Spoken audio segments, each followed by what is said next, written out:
जय हिंद, वंदे मातरम। प्यारे साथियों, आपके लिए भौतिक विज्ञान के 100 महत्वपूर्ण क्वेश्चन लेके आए हैं जो किसी न किसी परीक्षाओं में बार बार रिपीट हुए हैं। तो आपको बता दूं, वीडियो को लास्ट तक देखना। वीडियो बहुत लंबी नहीं होगी। स्किप कर करके या बीच में छोड़ के जाएंगे तो आपको इसका फायदा नहीं मिलने वाला है। तो चलते हैं प्यारे साथियों, आज के शानदार जानदार धमाकेदार क्लास को स्टार्ट करते हैं। फर्स्ट क्वेश्चन है, साइकिल चलाने वाला मोड़ लेते समय क्यों झुकता है?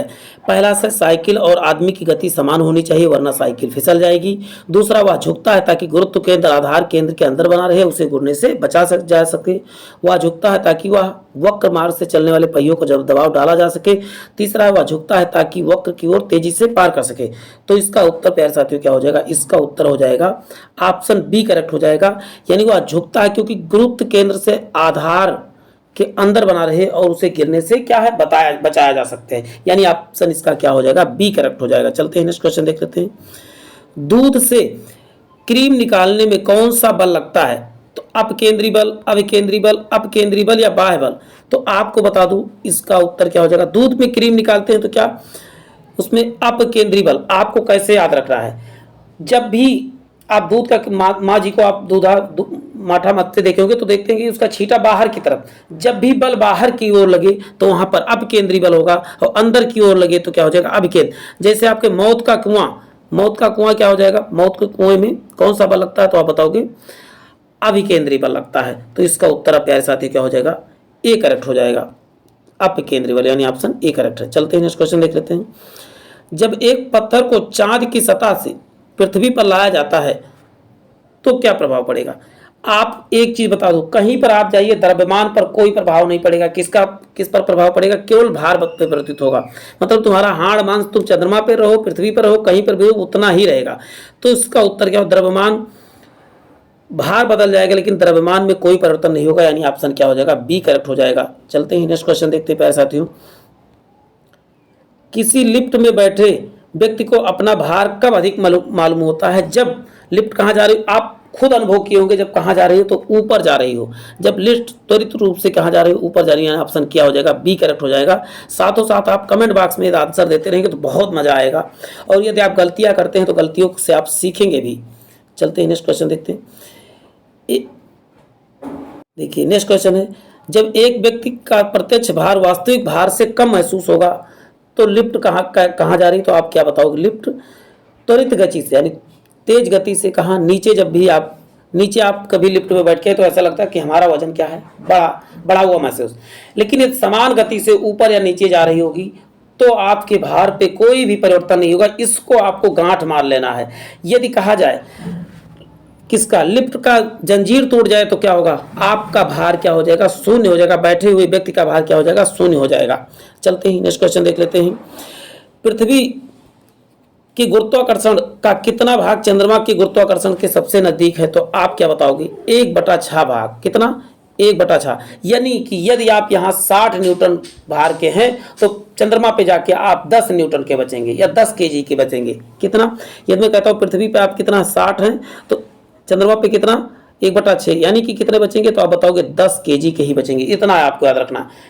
120 के हैं तो 20 के बचेंगे। आप चंद्रमा पे गुरुत्वाकर्षण मात्र कितना है? 1/6 है पृथ्वी के। चलते हैं नेक्स्ट क्वेश्चन देख लेते हैं। लोलक की कालावधि होती है किस पर निर्भर करती है? द्रव्यमान के ऊपर, लंबाई के ऊपर, या समय के ऊपर, या तापक्रम के ऊपर? तो इसका उत्तर प्यारे साथियों क्या बताएंगे? लंबाई के ऊपर निर्भर करती है। किसका? लोलक के लंबाई के ऊपर निर्भर करती है। यानी ऑप्शन क्या हो जाएगा? बी करेक्ट हो जाएगा।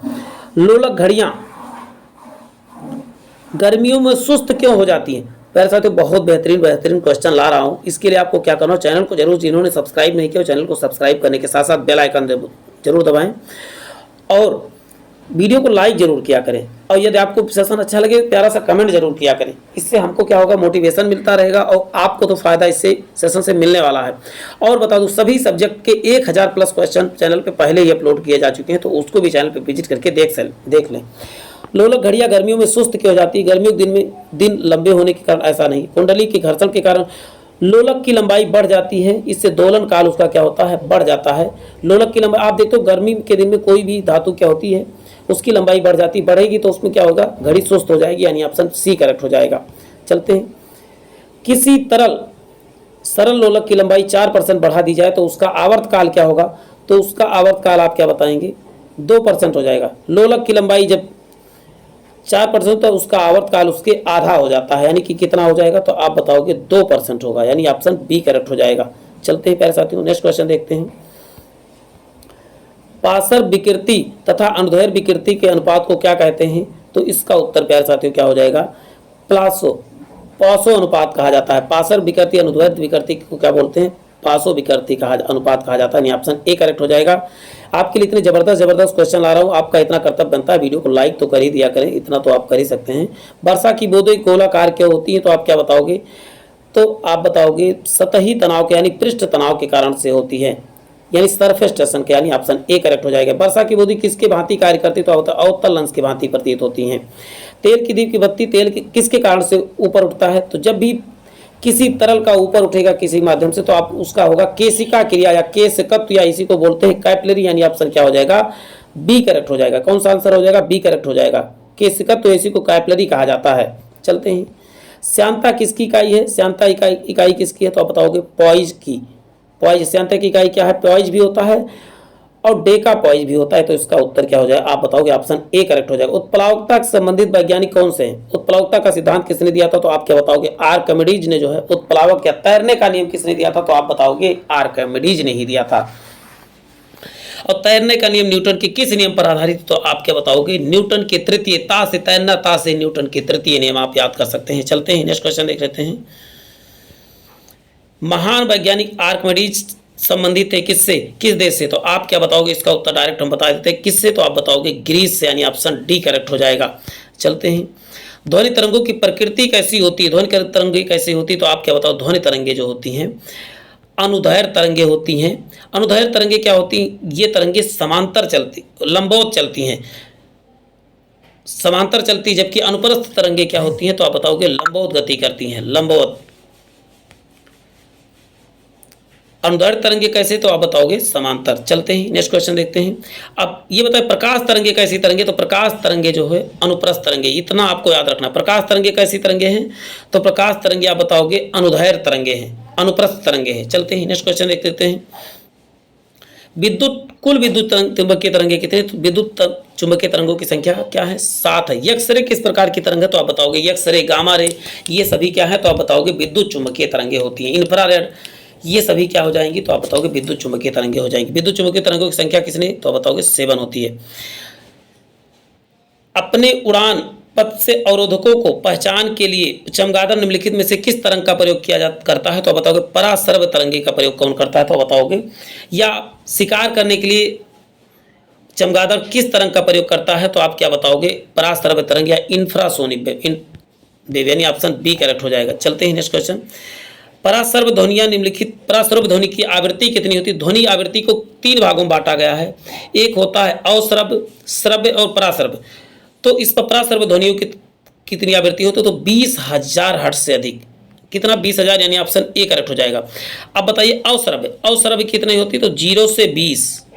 और फिर श्रव्य ध्वनियां, मनुष्य श्रव्य ध्वनियां सुन सकता है, मनुष्य का कितना होता है? तो 20 से 20,000, 20 से 20,000, 20,000 आपको याद रखना, 20 से 20,000 श्रव्य ध्वनियां। मनुष्य के कान कितने? 20 हर्ट्ज से 20,000 हर्ट्ज तक सुन सकते हैं। तो इसका उत्तर क्या? 20,000 हर्ट्ज से अधिक। चलते हैं, नेक्स्ट क्वेश्चन देख लेते हैं। ध्वनि तरंगे कैसे चलती है? तो ध्वनि तरंगे आप क्या बताएंगे कैसे चलती हैं? तो आप क्या बताओगे? लंबवत चलती हैं, यानी इसका उत्तर क्या हो जाएगा?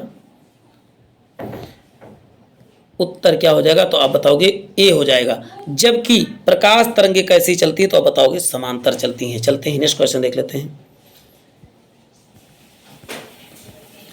सर्वप्रसिद्ध में ध्वनि की आवृत्ति कितनी होती है? सर्वप्रसिद्ध ध्वनि यानी कितना सुना जा सकता है मनुष्य के कानों द्वारा? तो अभी बात हो चुकी है 20 से 20,000 हर्ट्ज तक, यानी ऑप्शन ए करेक्ट हो जाएगा। चलते हैं साथियों, साथ साथ आप कमेंट कर सके तो कमेंट जरूर करते रहें। वायु में ध्वनि की चाल 232 मीटर है, तो दाब बढ़ाने पर ध्वनि की दोगुना कर दिया जाए तो ध्वनि के दाब का ध्वनि पे कोई प्रभाव नहीं पड़ता है, काट लो। तो इसका मतलब क्या है? इसकी चाल कितनी? 232 मीटर प्रति सेकेंड होगी। ताप बढ़ाने पर ध्वनि की चाल बढ़ जाती है, ताप बढ़ाने पर ध्वनि की चाल, आर्द्रता बढ़ने पर ध्वनि की चाल बढ़ जाती है, लेकिन दाब का ध्वनि के चाल पर कोई प्रभाव नहीं पड़ता है, यानी ऑप्शन बी करेक्ट हो जाएगा। ध्वनि की चाल अधिकतम किस में होती है? तो ध्वनि की चाल अधिकतम आपको बता दूं किस में होगी, तो आप बताओ इस्पात में होती है या ठोस में ध्वनि की चाल सबसे अधिक होती है। ध्वनि किस में नहीं चल सकती, तो आप बताओ निर्वात में ध्वनि नहीं चल सकती है। चंद्रमा पे क्या बात हम कर सकते हैं? चंद्रमा पे निर्वात है, इसलिए हम बात, निर्वात मतलब जहाँ वायु हो ही ना, वहाँ पर क्या है, ध्वनि नहीं चल सकती है। चलते हैं नेक्स्ट क्वेश्चन देख लेते हैं। वायु में ध्वनि का वेग लगभग कितना होता है? वायु में ध्वनि का वेग आप जानते हो 332 मीटर पर सेकेंड होता है, यानी ऑप्शन ए करेक्ट हो जाएगा। चलते हैं। 100 डेसिबल का शोर स्तर निम्नलिखित में से किसके संगत होता है? तो आप क्या बताओगे? 100, तो आप इसका उत्तर क्या बताएंगे? डी, किसी मशीन या दुकान से आने वाली शोरगुल क्या होती है? 100 डेसिबल होती है। मनुष्य के कान में सबसे सुनने योग्य कितनी डेसिबल होती है? तो बताएंगे WHO के अनुसार 45 डेसिबल जो होती है सर्वोत्तम सुनने योग्य ध्वनि होती है। चलते हैं। फुसफुसाहट आप बताओगे 20 डेसिबल, फुसफुसाहट के लिए 20 डेसिबल ध्वनि जो होती है, फुसफुसाहट जब फुसफुसाते हैं उसी। यदि सितार और बांसुरी एक ही स्वर बजाया जाए तो उत्पन्न ध्वनि का भेद किसके द्वारा अंतर किया जा सकता है? तो आप क्या बताओगे? ध्वनि की गुण के कारण। इसमें ध्वनि की गुण कहाँ पर दिख रहा है? तो इसका उत्तर केवल ध्वनि की गुणता के कारण, यानी ऑप्शन क्या हो जाएगा? बी, ध्वनि की गुणता के कारण ही जो है दोनों के आवाज को विभेद कर पाएंगे। एक जेट विमान 2 मैक के वेग से हवा में उड़ रही है, तो ध्वनि की वेग कितना? 332 मीटर। तो वायुयान में ध्वनि की चाल कितनी होगी? तो इसका उत्तर क्या हो जाएगा? आप क्या बताएंगे? इसका उत्तर 66 हो जाएगी, यानी उत्तर क्या हो जाएगा? 666 मीटर पर सेकेंड, यानी ऑप्शन बी हो जाएगा। तो 2 मैक तो क्या करना है आपको? 2 से गुणा कर देना है, इसका उत्तर हो जाएगा 664 मीटर पर सेकंड की चाल से चल रही होगी। डेसिबल किसकी इकाई है? तो डेसिबल आप जानते हैं ध्वनि की तीव्रता की है, यानी ऑप्शन क्या हो जाएगा? ऑप्शन आप बताएंगे बी करेक्ट हो जाएगा। इतनी बार मैं बताओ ध्वनि की तीव्रता की इकाई क्या है, तो बताओगे डेसिबल, इसी को डीबी से प्रदर्शित करते हैं। ध्वनि तरंगे किसके कारण प्रतिध्वनि उत्पन्न करती हैं? तो इसका उत्तर क्या हो जाएगा? किसके कारण? तो आप बताओगे परावर्तन के कारण प्रतिध्वनि। पास से परावर्तन, पास से प्रतिध्वनि जो है इको जिसे कहा जाता है। चलते हैं।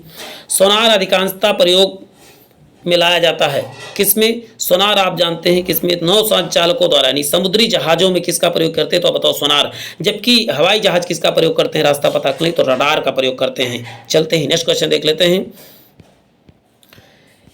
किसी ध्वनि स्रोत की आवृत्ति पे होने वाले उतार चढ़ाव को क्या कहा जाता है? उतार चढ़ाव की ध्वनि की आवृत्ति को बोलते हैं डॉपलर प्रभाव। डॉपलर आप देखते हैं ट्रेन जब आती है तो आपको उसका हार्न बहुत तेज सुनाई पड़ता है, जैसे दूर जाती है तो आवाज़ क्या होती है? धीरे धीरे कम होने लगती है। इसी उतार चढ़ाव को डॉपलर साहब ने बता दिया था, इसीलिए डॉपलर प्रभाव कहा जाता है। चलते हैं नेक्स्ट क्वेश्चन देख लेते हैं। पास आती हुई रेलगाड़ी की सीटी की आवृत्ति तीक्ष्णता से बढ़ती जाती, इस परिघटना का कारण क्या है? तो अभी बात हुई है किसके? इसे डॉपलर प्रभाव की घटना के कारण ऐसा होता है। Option B. केल्विन माप में मनुष्य के शरीर का तापमान कितना होता है केल्विन में? तो आप बताओगे 310। अब तीनों की बात करें। सेल्सियस में 7 से सेल्सियस 7 से 37 डिग्री सेल्सियस, फ़ारेनहाइट में 98.6 या 4 फ़ारेनहाइट जो भी उपलब्ध हो। यदि फ़ारेनहाइट में कहेगा 98.6, इतना आपको जानकारी इस वीडियो से, इस क्वेश्चन से मिल जाती है। चलते हैं। वीडियो बहुत लंबा इसलिए बहुत ज़्यादा डिस्क्रिप्शन नहीं दे रहा हूँ। कितना तापमान होने पाठ्यांक सेल्सियस और फ़ारेनहाइट तापमापियों में एक ही होंगे? तो इसका पहला है 40 डिग्री सेल्सियस। सेल्सियस और फ़ारेनहाइट दोनों पैमाना बराबर हो जाते हैं, तो -40 डिग्री सेल्सियस पे फ़ारेनहाइट तथा सेल्सियस के पैमाने बराबर हो जाते हैं, तो -40 डिग्री पे। चलते हैं। न्यूनतम संभव तापमान क्या होता है? इससे ज़्यादा तापमान नीचे गिर ही नहीं सकता, तो इसका उत्तर क्या हो जाएगा? -273 डिग्री सेल्सियस। और फिर इसके इक्वल क्या हो जाएगा? तो 0 केल्विन। चलते हैं नेक्स्ट क्वेश्चन देखते हैं। किसी मनुष्य के शरीर का सामान्य तापमान कितना होता है? मनुष्य के शरीर का सामान्य तापमान इसमें कौन सा? अब देखिए इसमें एक ही दिया 98.6 फ़ारेनहाइट होता है, पूरा सेल्सियस हो ही नहीं सकता, और ये तीनों ऑप्शन गलत हो जाएंगे। चलते हैं। तो ऑप्शन ए करेक्ट हो जाएगा। एक स्वस्थ मनुष्य के शरीर का तापमान कितना होता है? तो आप क्या बताओगे? स्वस्थ मनुष्य के शरीर का तापमान कितना होता है? तो इसमें कहाँ दिया? 37 फ़ारेनहाइट होगा। देखिए अभी तीनों चीज़ चारों चीज़ों बात हो चुकी है। अब तीनों को यहाँ मैं लिख देता हूँ। 37 फ़ारेनहाइट, सॉरी 37 फ़ारेनहाइट तो नहीं होगा, 37 सेल्सियस होता है, यानी उसका उत्तर क्या हो जाएगा? आप बताएंगे। इसका उत्तर 37 डिग्री सेल्सियस होता है फ़ारेनहाइट। 98.4 यहाँ पर फ़ारेनहाइट हो जाता तो ये करेक्ट हो सकता था। ठीक है। और केल्विन में 310 केल्विन, इन सब की भी चर्चा वीडियो में हो चुकी है। वीडियो बहुत ध्यानपूर्वक देखें, नहीं एक चीज़ भी इसका स्किप हो जाएगी तो आपको पछताना पड़ेगा। 37 डिग्री सेल्सियस। ठंड के दिनों में लोहे के गुटके, लकड़ी के गुटके के प्रातःकाल छूने पर लोहे का गुटका ज़्यादा ठंड लगता है, क्योंकि आप जानते हैं। इसका उत्तर भी कमेंट बॉक्स में आप साथ साथ करते हैं, इसका उत्तर क्या हो जाएगा? ऑप्शन बी करेक्ट हो जाएगा। लकड़ी की तुलना में लोहा उष्मा का अच्छा चालक है। लकड़ी की तुलना में लोहा क्या है? इसका थोड़ा सा कुचालक होता है, जबकि लोहा क्या है? लकड़ी कुचालक होता है, लोहा क्या होता है? उष्मा का सुचालक होता है। चलते हैं।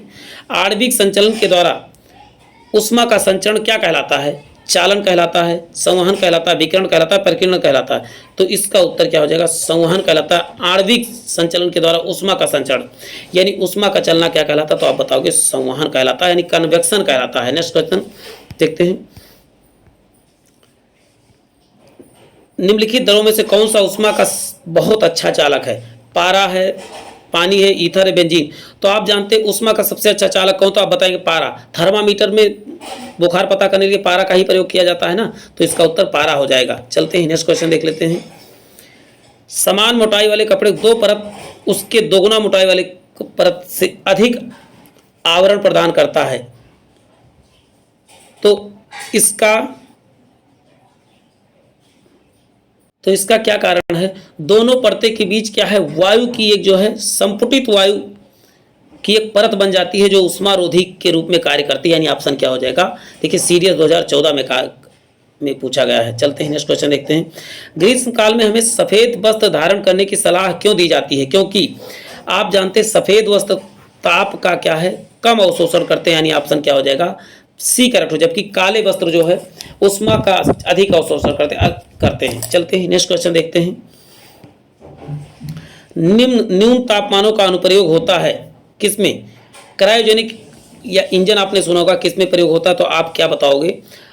इसका डी करेक्ट हो जाएगा। अंतरिक्ष यात्रा चुंबकीय प्रतिस्थापन में दूरमिति के रूप में अंतरिक्ष यात्रा वाली जो मशीनें होती हैं, जो हवाई जहाजें, उसमें क्रायोजेनिक इंजन लगाए जाते हैं, न्यून तापमान वाले इंजन लगाए जाते हैं। यानी ऑप्शन क्या हो जाएगा? डी करेक्ट हो जाएगा।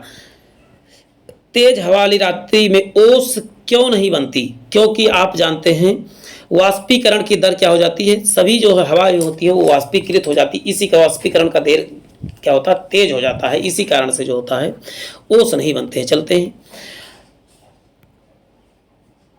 तो इसका उत्तर हो जाएगा वाष्पीकरण की दर क्या हो जाती है? तेज होता है। नेक्स्ट क्वेश्चन है। ठोस कपूर से वाष्प बनने की प्रक्रिया क्या कहलाती है? तो आप क्या बताएंगे? इसका उत्तर हो जाएगा, तो इसका उत्तर ठोस कपूर से वाष्प बनने की क्रिया क्या कहलाती है? तो आप बताओगे ऊर्ध्वपातन कहलाती है। ये क्या होता है? ठोस से डायरेक्ट जो है गैस में परिवर्तित होना क्या कहलाता है? ऊर्ध्वपातन, या इसी को बोलते हैं सब्लिमेशन या इसी को कहा जाता है उदातीकरण के नाम से जाना जाता है। तीनों नाम आपको जानना जरूरी, तीनों नाम करके आया हुआ उदातीकरण। चलते हैं नेक्स्ट क्वेश्चन देख लेते हैं।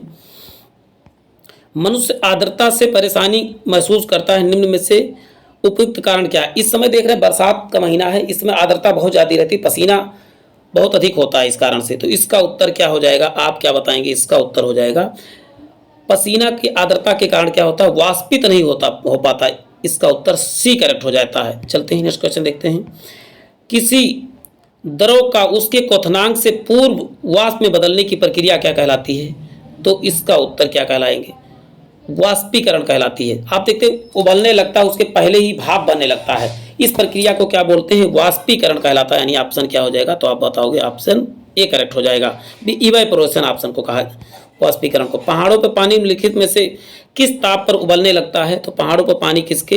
तो आप बताओ 100 डिग्री सेल्सियस। वैसे सामान्यतः समतल भूमियों पर 100 डिग्री सेल्सियस पे, लेकिन इसमें 100 डिग्री सेल्सियस कम पे ही तापमान पे ही पानी क्या होता है? उबलने लगता है, क्योंकि वहाँ पर क्या है, जितना ऊंचाई जाते हैं तो क्या क्वथनांक की दर क्या हो जाती है? घट जाती है। चलते हैं।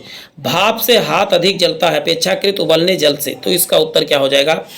क्योंकि भाप में क्या होती है? गुप्त उष्मा होती है। यानी ऑप्शन क्या हो जाएगा? आप बताओगे ए करेक्ट हो जाएगा। चलते हैं। उसमें उष्मा गति के प्रथम नियम की अवधारणा की पुष्टि करता है, कौन करता है? तो आप क्या बताओगे? ऊर्जा संरक्षण का नियम जो उष्मा गतिकी के प्रथम नियम की अवधारणा की पुष्टि करता है। चलते हैं। प्रकाश की तरंग किस प्रकार की तरंग है? प्रकाश की पहले ही वीडियो में बता चुका हूं। प्रकाश की तरंगे किस प्रकार की तरंगे? तो आप बताओगे अनुप्रस्थ तरंगे हैं। प्रकाश किन रूपों में चलता है? तो बताओ कण के रूप में और तरंग के। कण का सिद्धांत किसने दिया था? कण का सिद्धांत आप बताएंगे न्यूटन ने, जबकि तरंग का सिद्धांत किसने दिया था? तो आप बताओगे हाइगेंस ने दिया था। चलते हैं।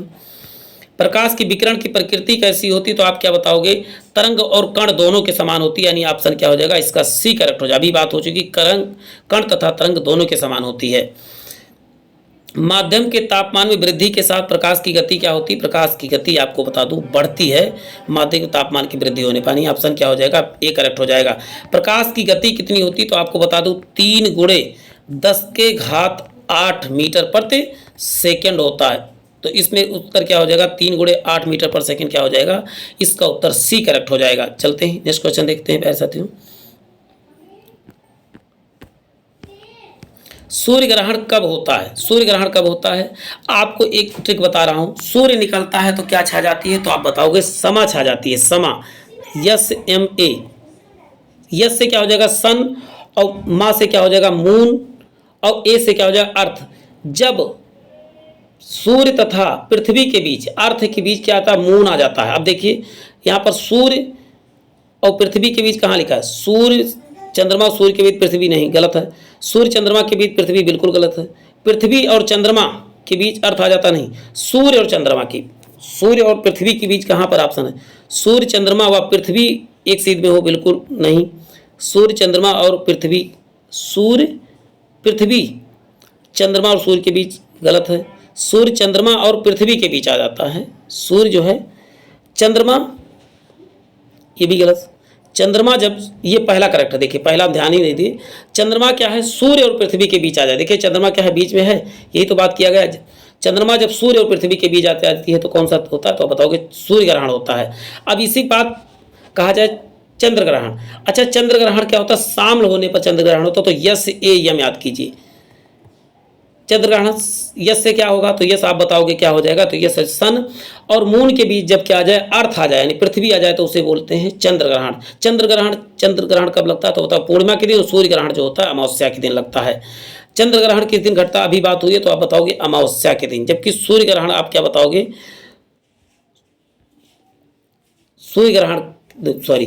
चंद्र ग्रहण किस दिन लगता है, तो आप बताओगे पूर्णिमा के दिन। अब कैसे याद करोगे, चंद्र ग्रहण चंद्रमा पे लगता है, तो आप ऐसे याद करो, चंद्रमा और पूर्णिमा, चंद्रमा और पूर्णिमा दोनों माँ मिल रहा है ना, तो चंद्रमा पूर्णिमा, चंद्र ग्रहण में के चंद्रमा पूर्णिमा याद करो।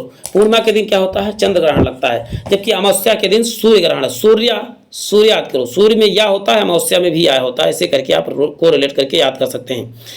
उचित रीति से कटे हीरे का असाधारण चमक का आधारभूत कारण क्या है, तो आप बताओगे उसके यहाँ पर क्या दिया हुआ है, उसका अति अपवर्तन सूचकांक होता है या पूर्ण आंतरिक परावर्तन के कारण। दोनों ऑप्शन इसमें होना चाहिए था, लेकिन नहीं है तो कोई बात नहीं। चलते हैं नेक्स्ट क्वेश्चन देखते हैं।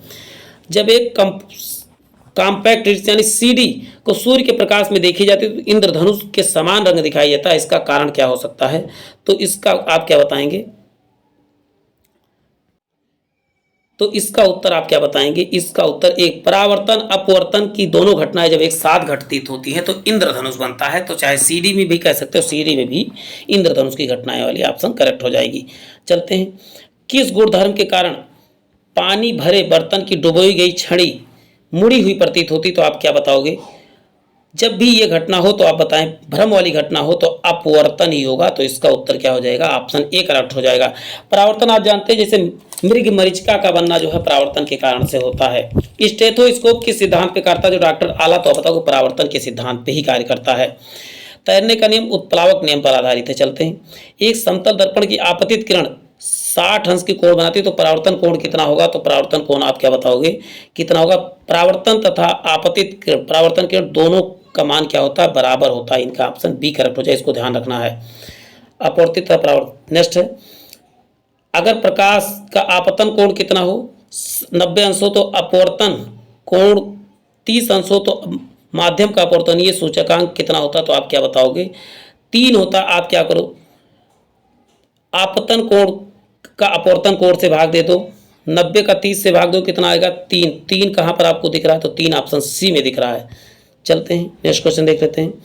यदि किसी दर्पण को 6 कोण में घुमाया जाए, 6 अंश के कोण में घुमाया जाए, तो परावर्तित किरण की घूर्णन कितनी होगी, तो आप क्या बताओगे, इसका उत्तर क्या हो जाएगा, परावर्तित घूर्णन कितना हो जाएगा, तो आप बताओगे 20 हो जाएगा। 20 अंश हो जाएगा। चलते हैं नेक्स्ट क्वेश्चन देखते हैं। पूर्ण आंतरिक परावर्तन होता है जब प्रकाश हीरे से कांच में गुजरती है, जल से कांच, वायु से कांच या वायु तो इसका उत्तर क्या हो जाएगा आपको बता दूं। कब होता है तो बताओगे कि जब क्या होता है, हीरे से कांच में गुजरता है, यानी ऑप्शन ए करेक्ट हो जाएगा। चलते हैं। मृग तृष्णा किसका उदाहरण, अभी बात हो चुकी। मृग तृष्णा किसका उदाहरण, तो आप क्या बताओगे। पहला अपवर्तन का, पूर्ण आंतरिक परिवर्तन का, विक्षेपण का, विवर्तन का। तो मृग तृष्णा किसका उदाहरण, तो आप बताओगे पूर्ण आंतरिक परावर्तन। मृग तृष्णा क्या होता है, आप देखते हो मृग जो होता है उसको लगता है कि जो रेगिस्तान में रेत हर जगह पानी दिखता है, लेकिन वो दौड़ता रहता है लेकिन पानी उसको कहीं नहीं दिखता है, क्योंकि वो क्या होता है, चमक के कारण से पानी दिखता है, पूर्ण आंतरिक परावर्तन के कारण से पानी। आप फाइबर ऑप्टिक्स किसके का, फाइबर ऑप्टिक्स में जो नेट की सप्लाई होती है वो किसके, पूर्ण आंतरिक परावर्तन के कारण से ही होती है। चलते हैं नेक्स्ट क्वेश्चन देख लेते हैं। पेट अथवा शरीर के आंतरिक अंगों को निरीक्षण करने के लिए प्रयुक्त इंडोस्कोपी का आधार क्या है, तो आप कहते हो इंडोस्कोपी भी किस सिद्धांत पे कार्य करती है, तो पूर्ण आंतरिक परावर्तन भी जो है अल्ट्रासाउंड होता है किस पे, पूर्ण आंतरिक परावर्तन के सिद्धांत पे कार्य करता है। इंद्रधनुष किसके कारण से बनते, तो इंद्रधनुष आप क्या बताएंगे, बात हो चुकी है। परावर्तन तथा अपवर्तन की घटना के कारण क्या बनते हैं, तो आप बताओगे इंद्रधनुष बनते हैं, यानी ऑप्शन डी करेक्ट हो जाएगा। प्यारे साथियों, वीडियो को शेयर भी कर दिया करें, और वीडियो जिन्होंने लाइक नहीं किया वो लाइक करने के साथ साथ, जिन्होंने चैनल को सब्सक्राइब नहीं किया चैनल को सब्सक्राइब करने के साथ साथ बेल आइकन जरूर दबा दें, जिससे आपको जितने भी इंफॉर्मेटिव वीडियो जाया करें वो आपका उसको नोटिफिकेशन जरूर मिले और आपका उसका लाभ उठा पाएँ।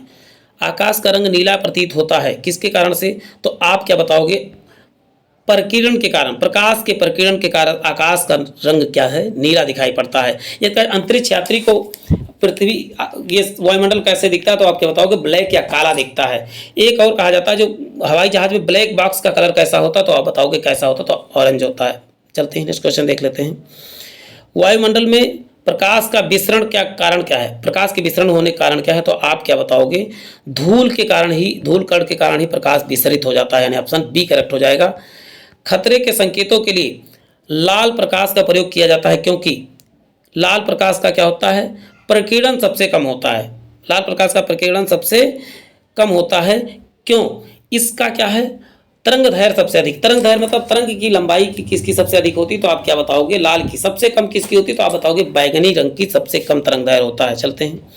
समुद्र नीला प्रतीत होता है किसके कारण से, तो इसका उत्तर आप क्या बताओगे, अधिक गहराई के कारण से, प्रकाश के परावर्तन तथा जल के कणों द्वारा प्रकीर्णन, जल के नीले के कारण या ऊपरी सतह के कारण। तो इसका उत्तर अभी बता रहा हूँ, लाल या नीला दिखाई देने जब भी बात होगी तो आप इसका उत्तर सदैव क्या बताएंगे, प्रकीर्णन के कारण से ही होता है। परावर्तन, आकाश के परावर्तन तथा जल के कणों के द्वारा परावर्तन प्रकीर्णन के कारण। बहुत जबरदस्त क्वेश्चन आंसर आपके सामने ला रहा हूँ, और इसको जबरदस्त प्यार दे कि इसका हम अगला पार्ट 100 क्वेश्चन का ला सकूँ। अस्त होते समय सूर्य लाल दिखाई पड़ता है, क्यों लाल दिखाई पड़ता है, क्योंकि आप जानते जब भी अस्त होने लाल नीला की बात होगी तो प्रकीर्णन ही होगा, यानी ऑप्शन बी करेक्ट हो जाएगा। चलते हैं नेक्स्ट क्वेश्चन देख लेते हैं। साबुन के पतले झाग चमकदार रंगों का परिणाम किसका हो, किसके कारण चमकदार दिखाई पड़ते हैं, तो इसका उत्तर क्या हो जाएगा, तो इसका उत्तर हो जाएगा परावर्तन तथा व्यतिकरण की घटना के कारण। तो इसका उत्तर क्या है, बहुलित परावर्तन तथा व्यतिकरण बनना इस घटना का उदाहरण होता है। चलते हैं नेक्स्ट क्वेश्चन देख लेते हैं। मोटर कार में पश्च दृश्य के लिए कौन सा, पीछे की दृश्य देखने के लिए कौन से दर्पण का प्रयोग किया जाता है, तो आप इसका उत्तर क्या बताएंगे, पीछे देखने के किस, तो उत्तल दर्पण। किसी वस्तु को छोटा देखने के लिए उत्तल दर्पण, जबकि बड़ा देखने के लिए अवतल दर्पण। देखिए अक्षर में अवतल बड़ा है, उत्तल छोटा। जब वस्तु आप देखो बड़ा सा ट्रक एक छोटे से बगल वाले जो ड्राइवर के बगल शीशा लगाओ तो देख लेता है, इसका मतलब क्या, वो छोटा देखने काम आता है। जबकि हेडलाइट में, उसके आगे हेडलाइट में कौन सा, तो आप बताओगे अवतल दर्पण लगा होता है। चलते हैं नेक्स्ट क्वेश्चन देख लेते हैं।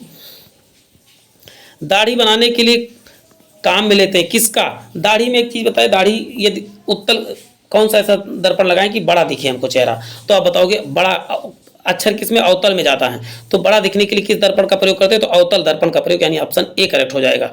चलते हैं नेक्स्ट क्वेश्चन। मानव की रेटिना पर प्रतिबिंब बनता है, कैसा बनता है, तो इसका आपको उत्तर हो जाएगा वास्तविक और उल्टा। क्यों, क्योंकि उत्तल दर्पण का प्रतिबिंब कैसा बनता है, तो आप बताओगे वास्तविक तथा उल्टा बनता है। जबकि यदि कहा जाए अवतल दर्पण प्रतिबिंब कैसा बनता है, तो आभासी, जब भी आभासी होगा तो सीधा ही बनेगा, आभासी तथा। अवतल दर्पण प्रतिबिंब कैसा बनता है, तो आभासी तथा सीधा। इसको आपको याद करके रखना है प्यारे साथियों, बहुत जबरदस्त क्वेश्चन आपका होने वाला है। यदि एक क्वेश्चन आपको बता दूं, आपकी शरीर 10 फुट की है तो आपको कितने लंबी जो है आपको शीशा की जरूरत है देखने के लिए, दर्पण, तो आपके अपने से आधा, ये 1.5 फुट का कोई व्यक्ति है, 1.5 मीटर का कोई व्यक्ति है, अपना पूरा प्रतिबिंब देखना चाहता है, 1.5 का आधा कितना हो जाएगा 0.75 मीटर, 1.5 का आधा 0.75 मीटर होता है। ये 3 फीट का व्यक्ति होता है तो उसके कितने, 3 फीट के व्यक्ति को कितना, तो आप बताओगे 1.5 फीट का शीशा की जरूरत होती है, मतलब व्यक्ति की लंबाई से आधा, इसको आप भाग देके 1.5 का आधा कितना होगा 0.75 ही होगा। चलते हैं, जब कोई वस्तु दो समांतर दर्पणों के बीच रखी जाती है प्रतिबिंब कितने बनते हैं, तो आप बताओ दो समांतर दर्पणों तो प्रतिबिंब, ये क्वेश्चन तो इतनी बार रिपीट हुआ है हर पर, चाहे एसएससी हो, चाहे यूपी ट्रिपल एससी हो, या आर्मी अग्निवीर हो, सभी परीक्षाओं में तो बहुत बार इसको रट के जाना है आपको। चलते हैं नेक्स्ट क्वेश्चन देख लेते हैं। पानी में हवा का बुलबुला वैसे ही काम करेगा जैसे, तो आप बता दो हवा का बुलबुला किसके भांति कार्य करता है पानी में, तो आप बताओगे अवतल दर्पण के भांति कार्य करता है, अवतल लेंस के, सॉरी अवतल लेंस, आपको दर्पण नहीं याद करना है, अवतल लेंस, यानी ऑप्शन डी करेक्ट हो जाएगा। चलते हैं नेक्स्ट क्वेश्चन देखते हैं। धूप के चश्मे की क्षमता कितनी होती है, धूप के चश्मा कितनी, तो आप बताओगे 0 डायोप्टर होता है, यानी ऑप्शन ए करेक्ट हो जाएगा। यदि किसी ऐनक के लेंस का पावर +2 डायोप्टर है तो इसकी फोकस दूरी कितनी हो जाएगी, तो फोकस दूरी आप क्या बताएंगे 50 सेंटीमीटर हो जाती है, कितनी, और एक होता तो 25, इसको याद करके रखना है, बहुत ज़बरदस्त क्वेश्चन आपके सामने आ रहा है। चलते हैं नेक्स्ट क्वेश्चन देख लेते हैं। किसी अपारदर्शी वस्तु का रंग कारण होता है जिसे वह क्या कर देता है, किसी अपारदर्शी वस्तु का रंग किसके कारण होता है, जिसे वह परावर्तित नहीं करता है, यानी जिसे वह सोख लेता है वही उसका कलर होता है, यानी ऑप्शन सी करेक्ट हो जाएगा। चलते हैं नेक्स्ट क्वेश्चन देखते हैं। लाल कांच को अधिक ताप पर गर्म करने पर वह दिखाई कैसा देखा, लाल वाला कैसे दिखाई देगा, तो आप बताओगे अधिक गर्म करने पर वो नीला दिखाई देने लगेगा, यानी ऑप्शन सी करेक्ट हो जाएगा। प्रकाश का रंग निश्चित करता है, प्रकाश का कौन निश्चित करता है, तो आप क्या बताओगे, उसके तरंग दैर्घ्य के कारण ही प्रकाश का रंग जो होता है, तो तरंग दैर्घ्य ऑप्शन कहाँ, या वेवलेंथ के कारण ही प्रकाश का रंग निर्धारित होता है, जिसका वेवलेंथ सबसे अधिक होगा। देखिए आप सबसे अधिक वेवलेंथ किसका होता है, तो आप बताओगे लाल रंग का वेवलेंथ सबसे अधिक होता है। चलते हैं, 3 मूल रंग या प्राथमिक रंग कौन से, तो आपको याद रखना है RGB, red green blue, red green blue कहाँ आपको दिख रहा है, तो आप बताएंगे लाल हरा नीला, यानी ऑप्शन क्या हो जाएगा, आपको बताएंगे ऑप्शन बी करेक्ट हो जाएगा। चलते हैं नेक्स्ट क्वेश्चन देख लेते हैं प्यारे साथियों। सबसे कम तरंग दैर्घ्य वाला प्रकाश कौन सा, सबसे कम तरंग दैर्घ्य किसका होता है, तो अभी बात हो चुकी है किसकी, बैगनी की। सबसे अधिक किसकी होती है, तो आप बताओगे सबसे अधिक होती है लाल की। नेक्स्ट क्वेश्चन है, जब प्रकाश के लाल हरा नीला रंगों का समान अनुपात में मिलाया जाता है तो परिणामी रंग क्या बनेगा, तो आप बताओगे RGB को समान अनुपात में मिलाते हैं तो क्या बनता है, सफ़ेद। यदि कहा जाए इंद्रधनुष वाले कलर, यानी सातों रंगों को एक समान अनुपात में बनाया जाए तब भी सफ़ेद ही बनता है, आपको याद रखना है। चलते हैं, कैमरे में किस लेंस का प्रयोग किया जाता है, तो कैमरे में आप क्या बताएंगे, कैमरा में उत्तल लेंस। और मनुष्य के आंख में कौन से लेंस का प्रयोग होता है, मनुष्य के आंख में भी उत्तल लेंस का ही प्रयोग बनता है। उत्तल लेंस पे प्रतिबिंब कैसा बनता है, तो आप बताओगे वास्तविक तथा उल्टा, जबकि अवतल लेंस पे कैसा बनता है, तो अवतल लेंस पे प्रतिबिंब कैसा बनता है, तो आप बताओगे वास्तविक तथा सीधा बनता है, इसको आपको याद रखना है। आइरिस का क्या काम होता है, आइरिस का क्या काम है, तो आप क्या बताओगे, इसका उत्तर क्या हो जाएगा, डायरेक्ट आंसर मैं दे देता हूं, इसका उत्तर हो जाएगा ए करेक्ट। आंख में जाने वाले प्रकाश की मात्रा को क्या करता है, नियंत्रित करता है, यानी ऑप्शन ए करेक्ट हो जाएगा। साथ साथ आप कमेंट भी करते रहे तो ज़्यादा अच्छा रहेगा, आपको चीज़ें परमानेंट होने लगेगी। चलते हैं नेक्स्ट क्वेश्चन देख लेते हैं। निकट दृष्टि दोष में पीड़ित व्यक्ति के चश्मे की में प्रयोग किया जाता है, तो आप क्या बताओगे, निकट दृष्टि दोष में, तो इसका उत्तर क्या हो जाएगा, अवतल लेंस। आज के बाद आप भूलेंगे नहीं कि इसमें अवतल लेंस का प्रयोग किया जाता है, किसमें उत्तल। अच्छा ये बताए, दूर यहाँ लिखता हूं मैं और यहाँ निकट लिखता हूं। अच्छा इसके नीचे क्या उत्तल लिखता हूं, उत्तल, और इसके नीचे क्या लिखिए, अवतल। आप बताइए, दूर में अक्षर 2 है तो इसमें 3 है, निकट में अक्षर 3 है तो इसमें 1 बढ़ के 4 है, इसको आपको याद रखना। दूर में अक्षर कितने, तो आप बताओगे 2, और उत्तल में कितने अक्षर 3, तो बताओगे, तो दो अक्षर ही है तो इससे 1 बढ़ के, निकट में 3 अक्षर तो इसमें, इसके लेंस में 4 अक्षर, तो दूर दृष्टि दोष में कौन सा लेंस लगाएंगे, तो बताओ उत्तल। निकट दृष्टि दोष में कौन सा लेंस लगाएंगे, तो अवतल। अब इसको आप परमानेंटली याद हो जाएगा, इसकी गारंटी मैं लेता हूँ। दूर दृष्टि दोष में निवारक के लिए कौन सा लेंस का प्रयोग किया जाता है, तो आप क्या बताओ, दूर दृष्टि के लिए उत्तल लेंस का प्रयोग, जबकि निकट के लिए अवतल लेंस का प्रयोग किया जाता है। यहाँ दर्पण लगा, दर्पण मैंने बता दिया, लेंस ही लगाइएगा, उत्तल लेंस, इसको ध्यान रखिएगा, लेंस और दर्पण में कंफ्यूज हो गए तो पूरा बंटाढार हो जाएगा। आप बनी बनाए क्वेश्चन को गलत कराएंगे। दूरबीन का आविष्कार किसने किया था, तो आप बताओ दूरबीन का आविष्कार गैलीलियो ने किया था। जबकि फोन का आविष्कार किसने किया, तो आप बताओगे ग्राहम बेल ने किया था। बल्ब का आविष्कार किसने किया, तो आप बताओगे एडिसन ने किया था। गुटेनबर्ग ने किस चीज़ का आविष्कार किया था, इसका उत्तर आपको कमेंट बॉक्स में देना है। आंख की रेटिना का परंपरागत कैमरा निम्नलिखित में से किस भाग की तुलना की जाती है, तो बताओ फिल्म से की जाती है, यानी ऑप्शन ए करेक्ट हो जाएगा। चलते हैं नेक्स्ट क्वेश्चन देख लेते हैं। किसी अशोषित आवेशी चालक का संपूर्ण आवेश उस पर किस पर निर्भर करता है, तो आप क्या बताओगे बाहरी पृष्ठ पर रहता है, यानी ऑप्शन क्या हो जाएगा बी करेक्ट हो जाएगा। चलते हैं नेक्स्ट क्वेश्चन देख लेते हैं। वस्तुओं का आवेशन किसके हस्तांतरण के फलस्वरूप होता है, उसमें आवेश कैसे आता है, तो आप बताओगे इसका उत्तर बहुत आसान क्वेश्चन है, इलेक्ट्रॉन जब तक नहीं बहेगा तब तक उसमें विद्युत या आवेश नहीं बहेगा। चलते हैं, इलेक्ट्रॉन पर कौन सा चार्ज होता है, तो इलेक्ट्रॉन पर माइनस चार्ज होता है, प्लस पॉजिट्रॉन तथा प्रोटॉन पर दोनों प्लस चार्ज होता है, जबकि न्यूट्रॉन पे कोई चार्ज नहीं होता। इसको याद रखना है आपको। नाभिक में कौन से कण होते हैं, तो आप बताओगे न्यूट्रॉन तथा जो होता है प्रोटॉन होते हैं। और नाभिक के बाहर चक्कर कौन लगाता है, तो बताओ इलेक्ट्रॉन चक्कर लगाता है। आप कार में जा रहे हैं, यदि आसमान से बिजली गिरने वाली हो तो सुरक्षित रहने के लिए आप कहाँ क्या करेंगे, तो इसका उत्तर क्या हो जाएगा कार की खिड़कियां क्या कर लेंगे आप बंद कर लेंगे। इसका उत्तर क्या हो जाएगा ए करेक्ट हो जाएगा। चलते हैं नेक्स्ट क्वेश्चन देख लेते हैं। दो स्थिर आवेशों के बीच लगने वाला बल उनकी मात्राओं के गुणनफल के अनुक्रमानुपाती होता है। इनके बीच की व्युत्क्रमानुपाती यह नियम किस पर आधारित है, तो क्या आप बताएंगे, तो इसका उत्तर क्या हो जाएगा कूलाम के नियम पर आधारित है। इसका उत्तर हो जाएगा आपका सी करेक्ट हो जाएगा। चलते हैं नेक्स्ट क्वेश्चन देख लेते हैं। किसी विद्युत के परिपथ में इकाई धनावेश को एक बिंदु से दूसरी बिंदु पर ले जाने पर किए गए कार्य द्वारा मापा जा सकता है। किसके द्वारा नापा जा सकता है, तो आप बताओगे विभवांतर के द्वारा मापा जाता है, यानी ऑप्शन बी करेक्ट हो जाएगा। चलते हैं नेक्स्ट क्वेश्चन। सर्वाधिक विद्युत चालकता वाला तत्व कौन सा है, सबसे विद्युत चालक कौन होता है सबसे अधिक, तो आप क्या बताओगे विद्युत का चालक सबसे अच्छा कौन है, तो आप बताएंगे चांदी। दूसरे नंबर पे क्या आता है, तो कॉपर। तीसरे नंबर पे एल्युमिनियम। चलते हैं नेक्स्ट क्वेश्चन देख लेते हैं।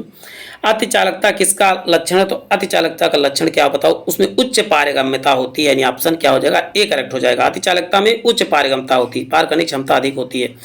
अधातुएं विद्युत का क्या होती है कुचालक होती है, क्योंकि क्या होता है इसमें मुक्त इलेक्ट्रॉन नहीं होते। जब तक इलेक्ट्रॉन नहीं होंगे तब तक उसमें विद्युत प्रवाह नहीं हो सकता है। चलते हैं अंतिम क्वेश्चन है आज का। तांबा का मुख्य रूप से विद्युत चालन के लिए प्रयोग किया जाता है क्योंकि, तो इसका उत्तर क्या बताएंगे आप, इसका उत्तर हो जाएगा डी करेक्ट हो जाएगा, क्योंकि इसमें विद्युत प्रतिरोधकता क्या होती है निम्न होती है। तो प्यारे साथियों आज के लिए इतना ही, फिर मिलते हैं एक नए सेशन में। ऐसे ही करके मैं लगभग 10 वीडियो 100 करके लाऊंगा। इसके लिए क्या करना होगा, यदि आप इस वीडियो में को ज़्यादा से ज़्यादा शेयर करते हैं लाइक करते हैं तो नेक्स्ट पार्ट इसका मैं ज़रूर लाऊंगा। तो फिर मिलते हैं। जय हिंद जय भारत।